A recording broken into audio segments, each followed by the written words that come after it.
तो शुरू करेंगे। तो सिर को एक से मारा तो सिर खुल जाए।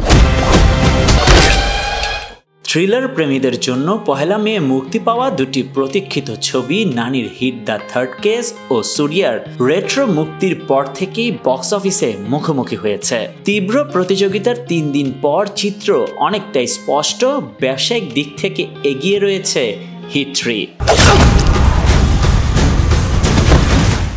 মুক্তির তৃতীয় দিনে হিট 3 আয় করেছে 9.62 কোটি টাকা, যার মধ্যে তেলুগু সংস্করণে আয় 9.38 কোটি টাকা এবং তামিলে 2.42 লক্ষ টাকা।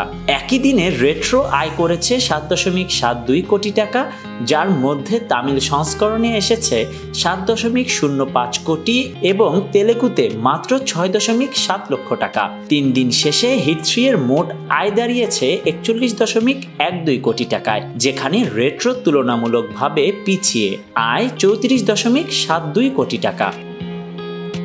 এগিয়ে থাকার মূল কারণ হিসেবে ধরা হচ্ছে হিট 3 এর 5টি ভাষায় মুক্তি পাওয়া, যা বেশি পরিসরে দর্শক টানতে সহায়তা করেছে। সেই সঙ্গে নানি ও হিট ফ্র্যাঞ্চাইজির ইতিবাচক ব্র্যান্ড ভ্যালুও এই সাফল্য বড় ভূমিকা রেখেছে। অন্যদিকে রেট্রো মূলত তামিল ও তেলুগু ভাষাতেই মুক্তি পেয়েছে। যদিও সূর্যার অভিনয় বেশ প্রশংসিত হয়েছে, তবে ছবির দুর্বল প্লট ও কিছু দর্শকের মিশ্র প্রতিক্রিয়া সামগ্রিক আয়ে প্রভাব ফেলেছে।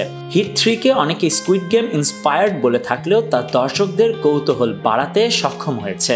নানির সাথে অভিনয় করেছে কেজিএফ খ্যাত শ্রীনিধি শেঠি। অন্যদিকে রেট্রোতে সূর্যার সাথে প্রথমবারের মতো কাজ করেছেন পরিচালক কার্তিক সুব্বারাজ। ছবিতে আছেন জয়রাম, শ্রিয়া শরণ সহ আরও অনেকে।